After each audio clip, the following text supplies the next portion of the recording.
fall down, but we get up. We fall down, but we get up. Oh yeah, for a saint is just a sinner who fell down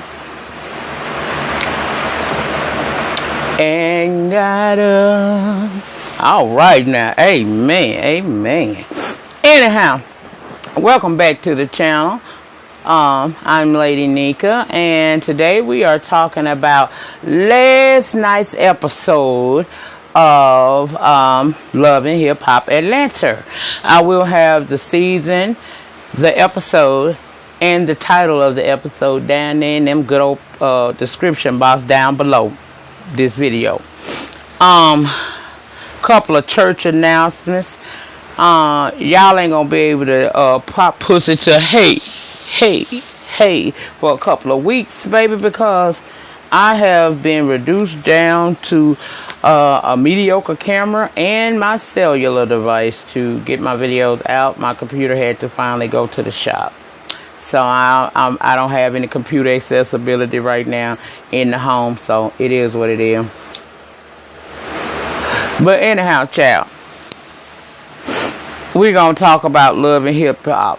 Now, before I begin the review, happy belated Mother's Day to each and every one of you ladies out there that the word mother applies to. I think personally that every day should be Mother's Day if you ask me, child, with the state of how these young people is and what it takes and what all we give out. All the sacrifices we have to make, child, every day is Mother's Day. And I would just like to extend a happy belated Mother's Day to all those who it applied to. I hope you had a wonderful day. Me, myself, it's days like yesterday that make it all worth it that I go through with these eggs of mine, child. I was so surprised at the love that I received yesterday, and it all makes it worthwhile. So I had a great Mother's Day. Great Mother's Day. Anyway, we started this episode off back down at T.I. spot for Joseline's video release party. Joseline meets Mimi and her Touch Me Not. Now, I want to say this right here, and I don't mean no disrespect. I don't, but if it's taken as such, oh well. Chris, when people initially meet you, they are going to say things to you such as, hello, young lady, and things of that nature. They are going to identify you as what they see. You still look like a woman. Now, if you gonna get you a transgender kit, that's on you. But you need to buy it immediately, bitch, because right now you come across as a young lady, and that's all that people know how to identify you as. Now, Stevie was disrespectful when he called you beautiful, because Mimi had already told him that that ain't how you feel about yourself, and that would be offensive. However, Jocelyn did not know that. So when she said, young lady, ain't no sense in you popping off, but I can understand why you popped off later on. Because in this meeting, you hear her saying to Mimi, she thought that she was Mimi's girlfriend. Then you go on to ask, is Chris's tongue better than yours? Now, Jocelyn, I don't know. You know I ride for you, bitch. You know I do. I ride with you like a motherfucker. And I try to understand you. But in this season so far, you coming across as a very messy bitch. You seem like you done went down there to the rehabilitation center and got control of your habit. And now you ready to wreak havoc on the ladies of ATL. Now, I don't know if that's because you bitter about coming back to this show, or is it because you feel like it's time for you to, extract you some revenge on the bitches that made your life so hard around here. But I do think that you a day late, dollar short when it comes to that kind of shit, and you need to chill the fuck out. That's what you need to do, okay? Child, I'm trying to fix the damn light, and I ain't trying to be, cause I don't want all these lights on me, cause shit is fucking hot today in Louisiana. Girl, we go from hot to cold. But anyway, at one point we see Jocelyn actually called Mimi a bitch. And Chris wasn't feeling that easy. She told her, she said, say it again. And I see that Jocelyn did. Jocelyn, girl, chill out with that. Okay, chill out. Either you gonna be cool or you ain't gonna be cool. But don't be doing that. You know that's not what's up, mama. And plus, you better chill, because you don't know what that girl is like. You done whooped everybody's ass on the show damn near, but we don't know that you gonna be able to whoop Chris' ass, because she already think alike of the man. So, girl, just, you know, you never know. Don't underestimate your opponent. Never, bitch, underestimate your motherfucking opponent. Okay, boo? All right. Then Stevie meet up with the girl, and he being disrespectful. Like I said, he called her beautiful after Mimi told him, Stevie, why y'all tripping?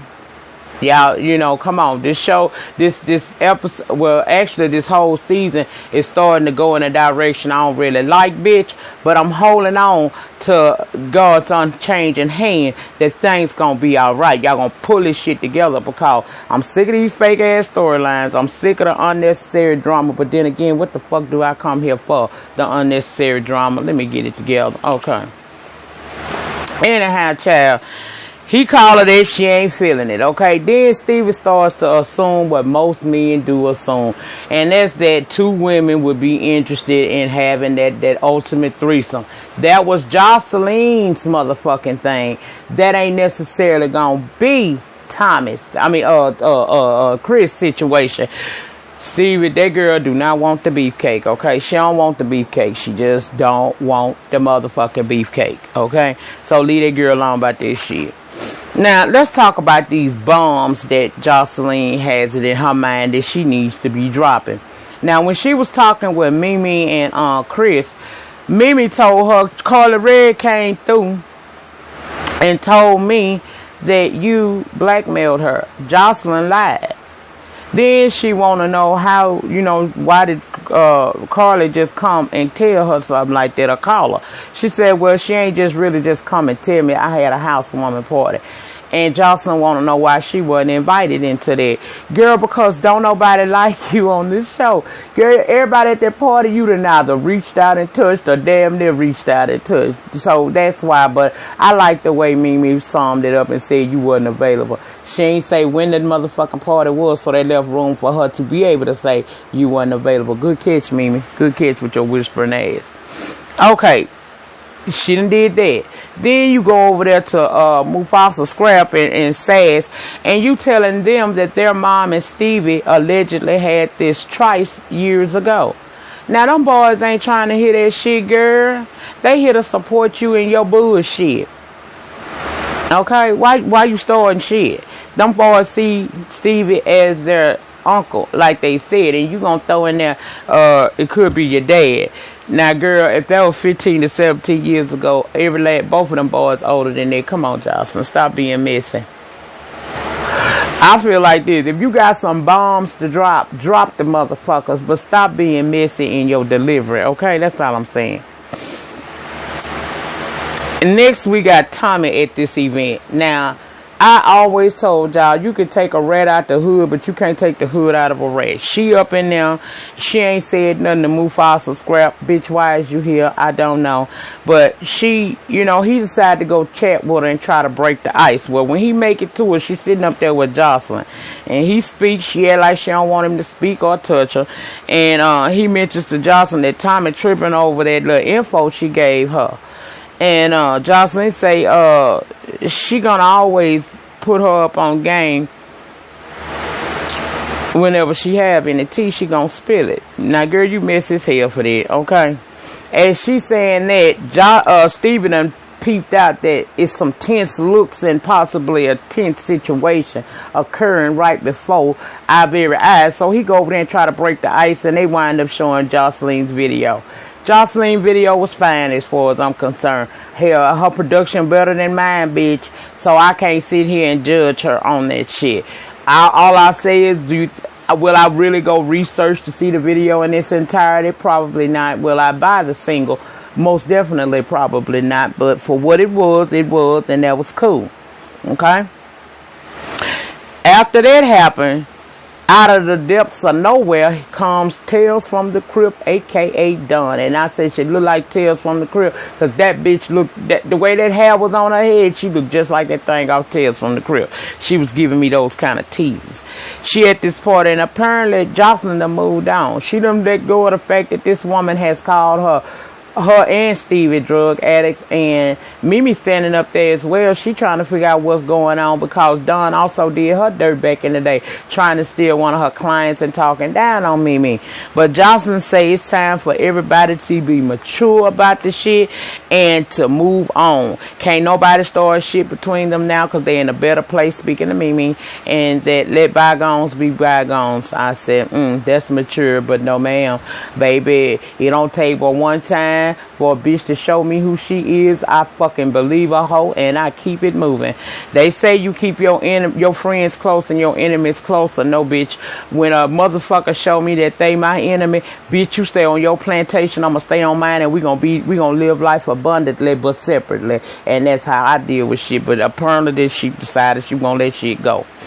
Well, unbeknownst to us, Tommy knows Dawn. Apparently Dawn and KK were friends at one point, and when things went left between Dawn and KK, Tommy name got drug into shit, so she feel like this is a golden opportunity to attack this woman or address this woman about this situation. She comes up to Dawn, Mimi, and Jocelyn as they're talking.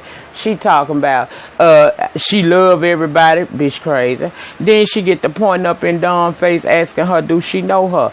Now, in the Crypt Keeper's motherfucking defense, she was not scared or bothered. She told her, no, I don't know you, but move your hand. Tommy, of course, wants to take it to a whole nother level. She get to putting drinks down like she about to go into action. And by previous episodes, we know this bitch probably would. But I'm glad that she got on a little bit of a longer skirt, because I am tired of seeing this bitch's puss every time she attacks somebody. But before they even able to get into it to that degree, security grabber, this bitch spits at this woman. Let me tell you something. That's the ultimate sign of disrespect. I wouldn't have never missed a bitch that try to spit on me. Bitch, you spitting on me is the biggest form of disrespect, in my opinion, that a person can give you. And you a damn fool if you let a hoe sit there and spit on you. Now, a bitch can talk shit about me, but a bitch ain't gonna fucking spit on me. Spit on me and get your ass toe out the frame. Don't let the loopers fool you. Okay? So, I was here for her being ready to get in her ass at that moment. But, you know, security grabbed her ass and throw her ass in an Uber and sent on about a motherfucking way. Tommy tripping. Ghetto, Tommy the type of bitch you fuck with when you need to fight. Don't fuck with her no other time, because she gonna fuck it all up. Now, we see next Bambi going on this blind date with Waka Flocka and his homeboy. They done hooked him up with somebody named Chaz. Chaz is a real good friend of the family, almost like family to them. And Tammy say she wanted to hook Bambi up because Bambi ain't dated nobody since her and Scrappy been apart. And she said she partway didn't do it because she always in the back of her mind felt like they would get back together, but she has to start weighing her options. So she's going out on this blind date. She nervous, talking about her puss wet and everything. I'm like, girl, you might want to go in there with one of them feminine wipes to handle that. But okay, she looked good and everything. The dude got there. I don't know if she was nervous or just talking outside her neck, but she told him he looked like Jesus, and he told her, you look like the Virgin Mary. Child, I was hollering. That was funny. Anyway, they seem to be gonna be fine or whatever this gonna be, child. It was cool for what it was. They ordered the same foods without knowing each other was gonna order their child. So I really ain't care about this thing, y'all. So I'm gonna keep it moving. We see Stevie make an attempt to go talk to Jocelyn about all these bombs she been dropping, namely the one about him and KK. And he telling her that's disrespectful and that she needs to apologize. But Jocelyn don't see it that way. She, in the book of her mind, that it should be okay for her to be able to say that and they not take offense to it if it ain't true. Her words is, if it's not true, then why be bothered? Well, bitch, I'll tell you why it bothers people. Because I don't know no motherfucker that's gonna let a group of bitches or a bitch talk shit about them and don't I mean, just because a person say something about you and it ain't true don't mean that you can't feel some kind of way. Don't nobody want to hear no disrespectful ass shit like that about their motherfucking mama. And you sitting up there, you perpetuating the shit with each person you speak to because you passing it on. But they don't like that, and they going to Stevie because they would like Stevie to deal with the shit before they have to actually deal with your ass about it. And they don't want to disrespect you or him. So, yes, you should apologize. But, of course, she say she ain't going to apologize. She just won't say nothing else about it. And I said, oh, okay, petty. But, all right. Now, let's go down here to the cemetery. And I'm assuming they going to pay homage to Dollar. They got these Hennessy bottles turning up. These little kids out here. And I'm wondering, what kind of shit is this, KK arrives, and apparently this is her first time in 7 years coming to the gravesite. She says she just part of her can't accept that he gone. And being there reminds her that it's all real. I couldn't really trip on that because I know how that feels. I am not one of them people that like to go to grave sites either.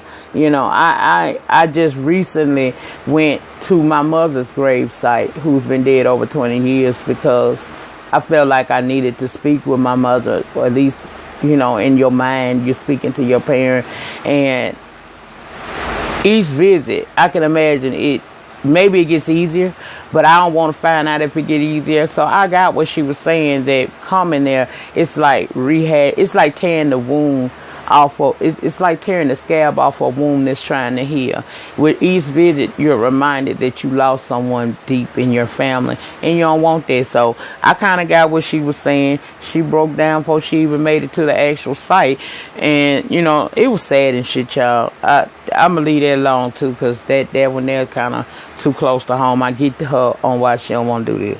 Now we're gonna talk about this Mother's Day brunch, but before we do, I want to bring up the fact that there was a conversation at Deb Abney's house, and Tammy was telling her about the double date that she went on with Bambi and Chaz. Okay, I got Deb. Look, don't get Chaz into no shit with Bambi and Scrap, because apparently Bambi and Scrapper still got a lot of feelings for each other, and we don't know where their relationship is really gonna go. So don't be involved in Chaz and this shit and possibly get his ass whooped, or Scrap get his ass whooped, cause they beefing out over this shit. Don't do this shit, okay? Let this shit be what it is, cause we don't know the nature of their relationship. And I understood what Dale was saying, cause child, if you look at Scrappy Instagram, I promise you it's a picture up there that was either posted this morning or yesterday of him and Bambi together. So clearly they're not done with each other. Now they may not be together, but they borderline like that, and don't know outside people need to be involved. We also saw Rashida come talk to Deb about what's been going on between her mama and Mama D, her mother and Mama D, right? Well, child. Oh, before I get to that, I gotta tell y'all one more thing. The scene of the night that just had me shook beyond shook. I was too, child. But she wanted to have a brunch with them to try to resolve what's going on between them. She tell Deb about all that shit that went down between her and between Mama D and her at the Presto, and basically Deb is like, I'll come and mediate between the two, but I don't know, Mama D don't act like that around me or whatnot, so she on board to do that. Before we get to this, let's go to the scene of the night that really kind of threw me for a loop. Now y'all know I always say that when you get to a certain age, you should do age appropriate shit, and also should dress age appropriately, okay? And with that being said, we have this scene where Mama D and Ernest is in this bedroom setting, and basically she trying to get her some loving, but he don't know what a lube is, or he ain't got no more. And I'm like, girl, now Mama D, you're a couple of years older than me. Maybe your estrogen level has been affected. That's why you need this lubrication. But child, this was not cute. This is Love and Hip Hop Atlanta, bitch. This ain't no motherfucking Mother I Like to Fuck on Pornhub. That was a little too much. I don't know how Scrappy felt about the shit, but I was fucking kind of like, I ain't know how to handle that. And the shit was really messed up because I got my son sitting on here on the side of me watching this show with me last night. And you could feel, you know how you could feel a bitch looking at you as this scene was unfolding. I could feel him kind of staring over there at me when the lube thing came up. And then she was over there trying to lick on his old nipples and shit and get him to feel in some kind of way so he could perform for her. My son started looking at me and I'm over here thinking to myself, bitch, if you ask me anything, I am going to lose it. Let's just watch this shit, as uncomfortable as it may be, and let it be what it's gonna be. Child, my son would have asked me anything, I think I would have probably just fell out. But basically, she trying to get some love and say he ain't been delivering it like he's supposed to. And she's complaining about him not paying bills. He say the jobs that he got, he do give her all his money. But she knew what kind of financial situation he was in prior to marrying him. So she should give him a chance. And I agree. You knew you was marrying. Don't start that Phaedra Park shit. Y'all know what y'all getting, okay? So don't trip. Now, if he ain't living up to his part of the responsibility and it gets to be too much for you, then do what you got to do. But, girl, you got to remember you married him knowing what his situation was, okay? So, let's not do that. Like I said, I felt uncomfortable. What the hell? Child, wait a minute. I don't know what the fuck that was. Something flew across me, and then, because I got this back door. Oh, y'all can't see.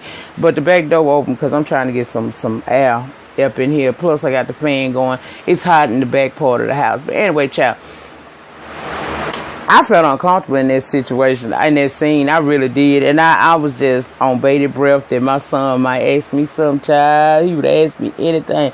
I probably would have passed out on a bitch, but okay. Now, let's get to this damn Mother's Day brunch. When Rashida arrives there with, oh, yeah, okay, I told y'all about them, the conversation about Bambi and them. I'm all over the fucking place, y'all. I got to get my mojo back, but shit, bitch, I'm still funny. Anyhow, they arrived there, and child, I felt like soon as Rashida and her mama got there, her mama cool with being there, but her mama noticing there's some extra seats, and she want to know who else is attending this shit. And she saying that who walked in, but Mama D, Scrappy, and goddamn Ernest. Child, Deb asked Mama D how she was doing. She said she was doing fine till she walked up in there. She wound up sitting down, and y'all know Mama D keeps us laughing. Mama D said she was in the mood for some eggs, but she ain't want no rotten eggs. They get into it, and child, and I know Ernest and told the people of the land that Mama D got alcohol problem. Mama D wasn't taking that shit like no G. She wasn't gonna brush her shoulders off, and she wasn't gonna turn the other cheek. Mama D said, "Oh, okay, well, I may have a drinking problem, but can you blame me? Cause you can't even get it up." Child, Scrappy over there needing his inhaler. I'm like, Lord, why did y'all even attempt to try to make this what it was, honey? Why did y'all attempt to try to make these people talk when you know Miss Shirlene and Mama D ain't gonna work this shit out? It was a waste of fucking time. All it was a comedy scene, child, and I was here for all of it. It wound up being Mama D said she ain't got time for the fuck shit. She got up and got ready to leave, knocked the drink over, and told her, "Look, Pauline." She got that woman Pearline, knowing damn well her name Shirlene. Told her, "Pearline, clean that up." Child, I fell out. But that's pretty much was all to this episode last night, y'all. I know if I left anything out, y'all know how it goes. We can continue the conversation down there in them panty sections, baby. But that was funny. I'm telling you, I got me a laugh, but I felt uncomfortable on certain parts. But for the most part, it was all right. I don't have nothing bad to say. Follow me on my social media sites that I will have down in the description bar below. Hello to all of my new subscribers that have come along. It's a new day, a new way. In the meantime, in between time, please like, comment, subscribe. Come back and see me later on for a Black Ink Crew. Peace.